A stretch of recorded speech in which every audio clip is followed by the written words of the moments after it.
following program is from NET, the National Educational Television Network. Look at a flower.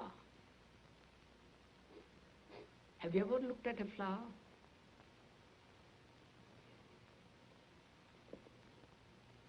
Or you have looked at it, given it a name, passed it by.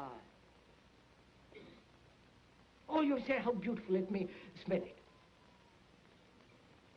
All these are distractive actions which prevent you from looking at that flower. The speaker is Krishnamurti, one of the more challenging and creative men of our time. During the past 4 decades, the writings and talks of Krishnamurti have attracted an increasing audience in Europe, Asia, and America. This series represents the first time that Krishnamurti has allowed his talks to be filmed. In this second of 8 programs, filmed principally in the Ojai Valley in California, Krishnamurti, in public talks and in informal conversation, speaks directly to the fundamental problems of today.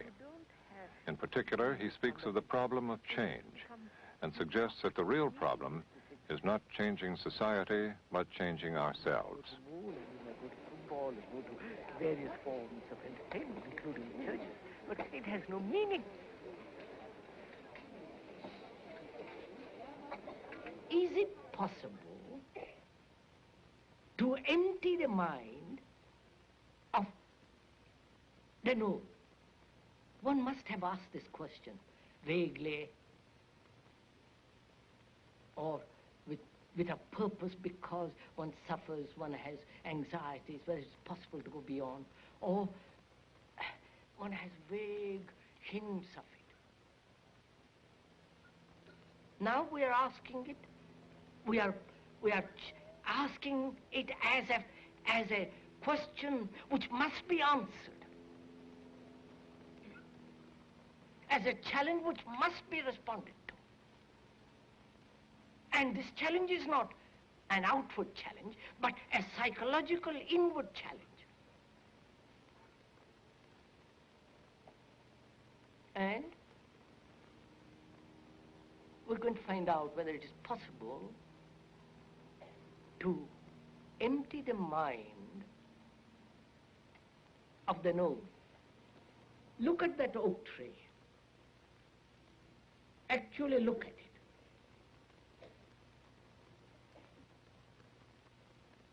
You are the observer, and the oak is the observed. There is a space between you and the thing, which is the tree. In that interval of space is time. Right? The time that has to be covered to see, that's the object. In that interval of space, there are all kinds of ideas which actually prevents me from seeing the fact of the tree. When you no longer name, no longer thought functioning as knowledge about that tree, then is there a space between you and the tree?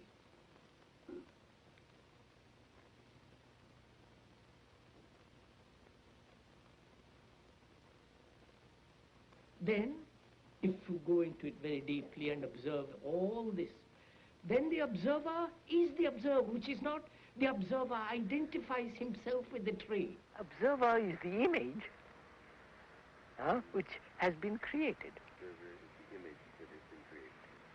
He is the censor, the entity that judges, compares, all that.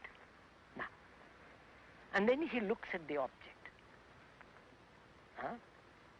Either the tree or his own experience, or his image, his relationship with somebody, another. So the observer is the image looking at the image which he has created about the other.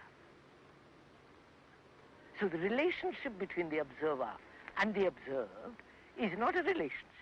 It's 2 images looking at each other. Now, if the observer when the observer has no image at all, which is quite a tremendous problem, inquiry, which is meditation, all that, then the observer is the observed. What is the observer. Not the observer is looking at what is. When the observer is the observed, and the observer has always acted as though the observed is something different from himself, then he could act. But when he realizes that the observer is the observed, all action ceases on his part. And therefore all effort.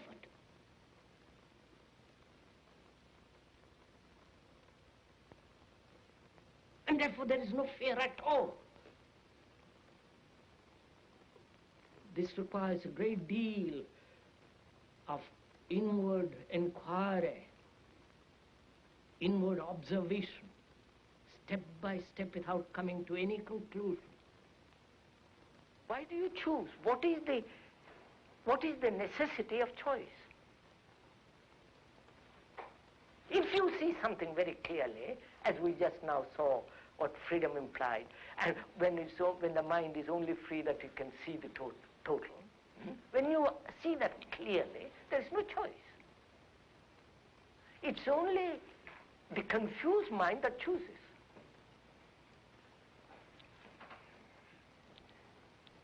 Awareness takes place only when there is no choice, or when you are aware of all the conflicting choices, conflicting desires, the strains, just to observe all this movement of contradiction. And knowing that the observer is the observed. And therefore, in that process there is no choice at all, but only watching what is. And that's entirely different from concentration. And that awareness brings a quality of attention.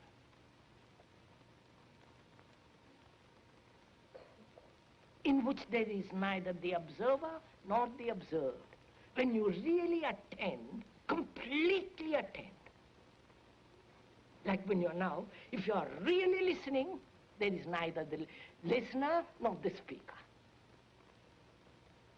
And that state of attention brings about an extraordinary freshness, youth, not youth. In America they use that word terribly. The extraordinary sense of freshness, quality of newness to the mind.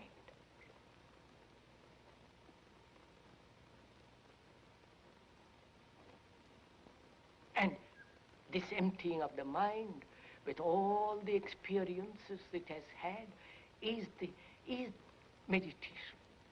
If you observe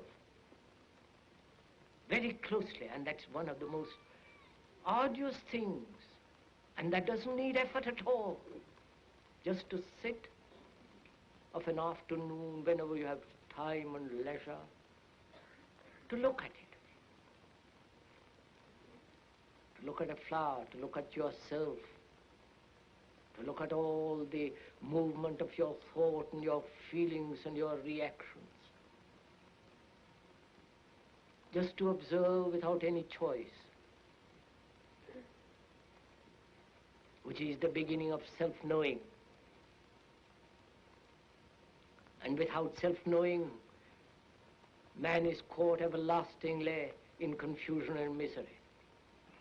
The thing that so strikes me in the talks and the conversations that I've listened to is the contemporaneity, the immediacy, the directness. Yes. Of our problems. What we're talking about, and of our problems. Yeah. And I am at the same time so struck by the fact that most of the things of the world in which we live are designed in one sense simply to distract us from an understanding of the problem. Yes, quite. So isn't it really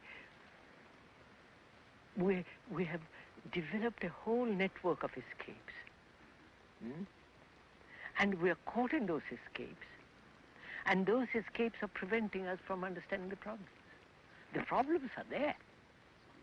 Whether, India, here, or Russia, anywhere, they're there. But I'm not at all sure if religions, organized religions, dogmas, sects, have not taken us away from the central fact of being able to face these problems. Not translate them, you follow what I mean? Not try to go beyond them, but actually face them and see if we can't dissolve them. And thought creates the past, the present, and the future, which is time. There is time by the clock, chronological time. We're not concerned with that. If you have to keep an appointment, and so on, you must have the chronological time of yesterday, today, and tomorrow. But we're talking about the psychological time, which thought has bred. And that time is the product of thought.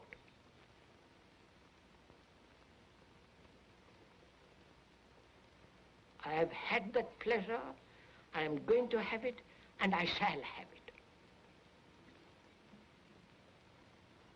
This time quality is created by thought, bred, put together by thought.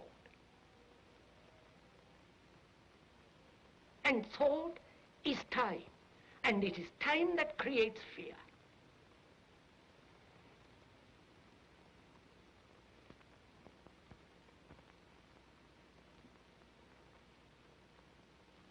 And without probing into this time, pleasure, thought, we are always bound by time. And therefore time has never a stop. It's only when there is an end to time that is something totally new. You speak in terms of creating not a new consciousness, but a new society. New society in relation to a mind that has completely undergone a revolution with regard to the psychological structure of society. Yes. Which would mean a society which is not in time? No, it has to. All society has to be in time. But the individuals who have freed themselves from this structure, psychological structure, will be freed of time. Therefore, they won't be slave to time, but yet obey the laws of time in society. It certainly isn't modern man who has invented time, but No, the concept has an awful lot to do with time.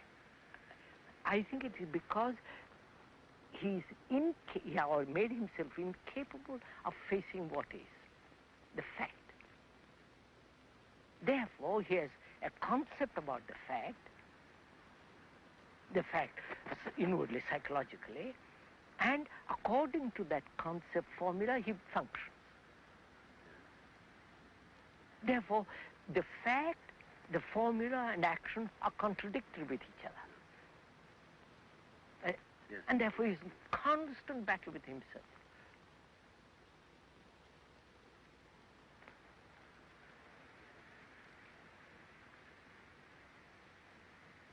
So is it possible to act without idea? Idea being organized thought, and therefore formula. Yes. It's only the free mind can see the whole. Right? But he must have some experience of the whole in order to see it. No. To see the whole thing, you need a very sharp mind, very clear mind. A mind that's not biased. A mind that says, this I like, this I don't like.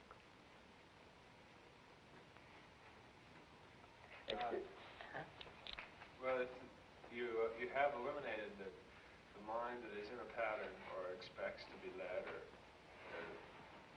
it won't ever see the complete truth. But does that necessarily mean that the mind that is free will see the truth? Look, if you want to see the view of that valley from the hill,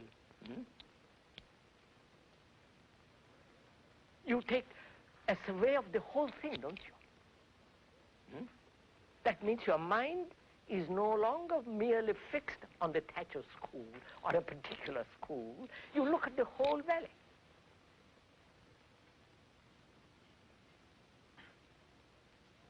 So here is a whole complex map of life. Business, all the rest of that. Very complex. And to understand the whole of that, you must be free to look. Therefore we say, free the mind from fear. As long as there is fear, that fear will take shelter in a belief. Christian or doesn't matter what belief. Because fear demands comfort, security, hope, and all the rest of it. So, being afraid of something, death or something else, that fear must take shelter in something. Therefore, whether you believe in reincarnation or not, or some other belief, is the same. All beliefs are the same, because they're essentially born out of this fear.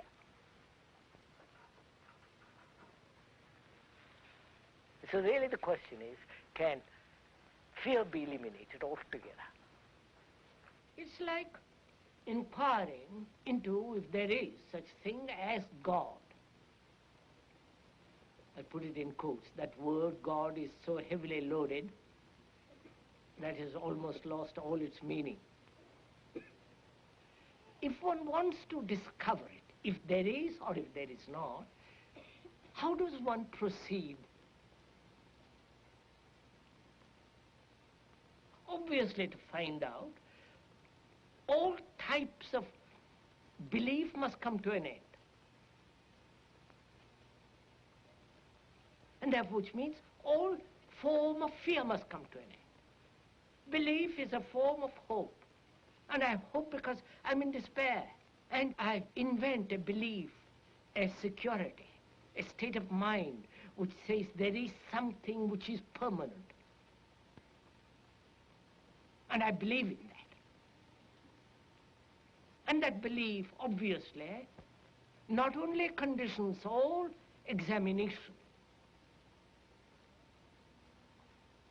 all perception, but it prevents the total inaction.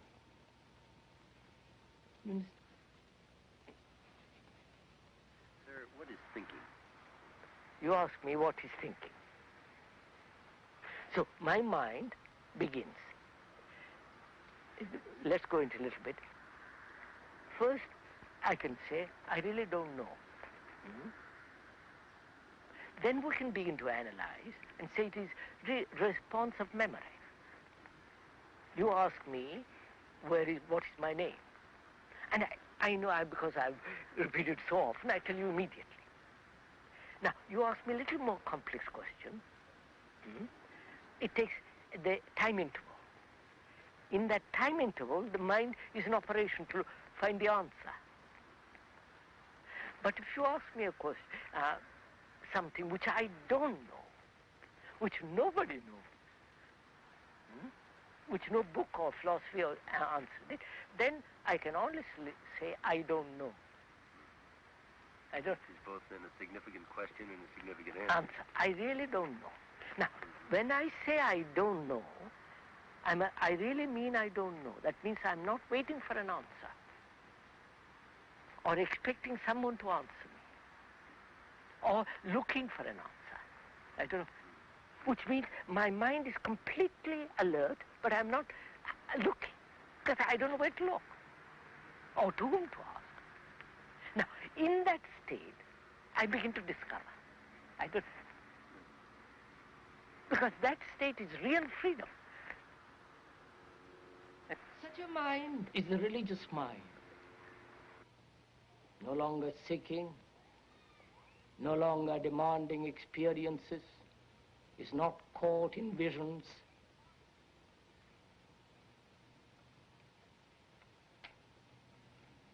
And such a mind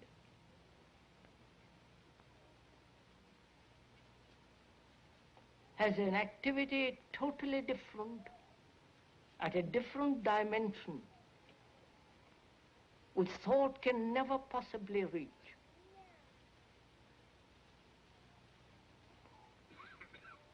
Thought has a place, very small place. But when one realizes that, thought has no place at all. Which doesn't mean you live on ugly little sentiments, emotions.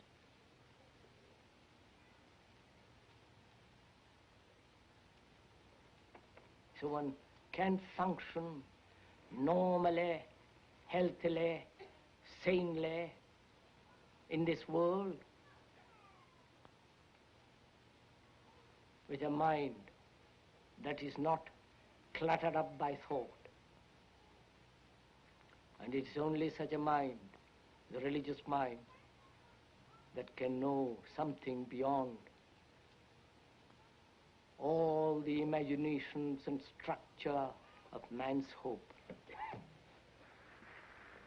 There is no perfect society. And society doesn't want man to be free. Society does not want man to be free, because freedom means, according to socials, freedom means disorder. Yes. Revolt means disorder. Revolution means disorder.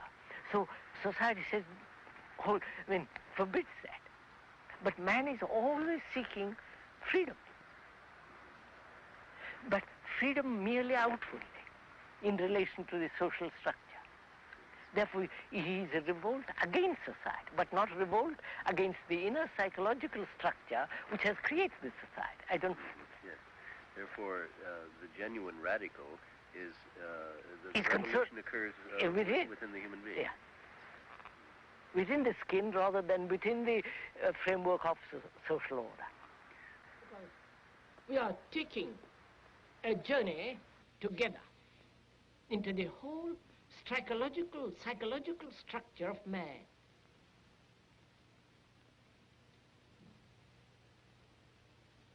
Because in the understanding of that structure and the meaning of it, we can then perhaps bring about a change in society. And society, God knows, needs a total change. A total revolution. All similarities should be distrusted. Yes. You know what I mean? Yes. So, Yes. I mean, psychologically, man has built this extraordinary structure called society. Because inwardly he is that. But outwardly he's going to lay down laws how to control that. But inwardly we have... Yes, I follow. Inwardly we are just wild. It seems to me that society and the individual's inner makeup, that a society and an individual's inner makeup can be governed by quite different laws. In fact, be two quite different things. And I know much less about the laws that may govern an individual inwardly than I do about the laws that govern society. Naturally. And yet at the same time, from what little I know about the laws that govern society, I find I have a profound pessimism with regard to creating a new society. Quite. So that's why, sir, the problem is not changing society at all. And we always go off about talking about changing society, good society, great society, and all that. I think the real problem is, can there be a real mutation in the human mind? That is the real question. When that takes place, society will look after itself. It is as if that human society may have evolved, but the human being as such has not. Has hardly evolved. And that, of course, and that awakens a problem, brings a problem. Is there evolution? Psychologically, not outwardly, there is. But psychologically, is there such thing as evolution? That is, becoming better, changing from this to that,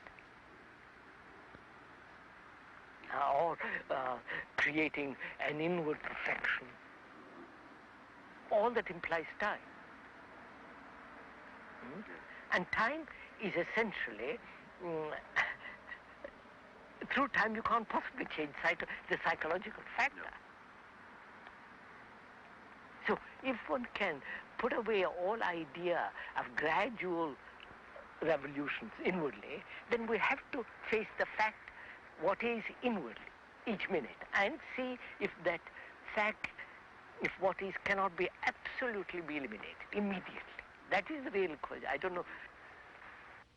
There is no end to talking, to words, to attending meetings and reading.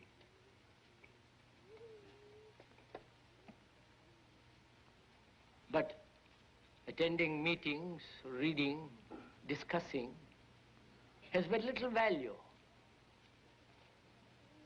If attending meetings, discussions, and all the rest of it is merely a stimulus, then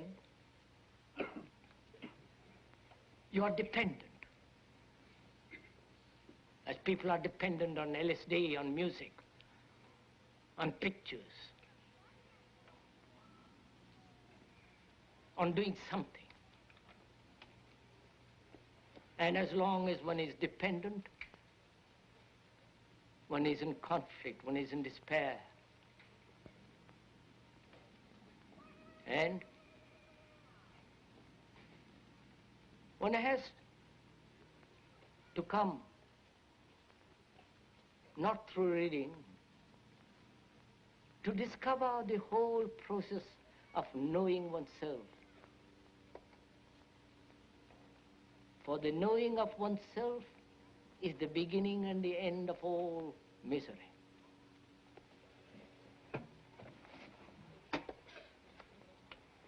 This has been the second of 8 programs presenting Krishnamurti, whose singularly challenging approach to the problems of our time places him outside of any simple category like philosopher or religious leader.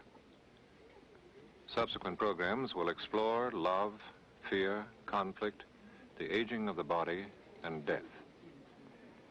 In his next talk, Krishnamurti will speak of freedom from fear.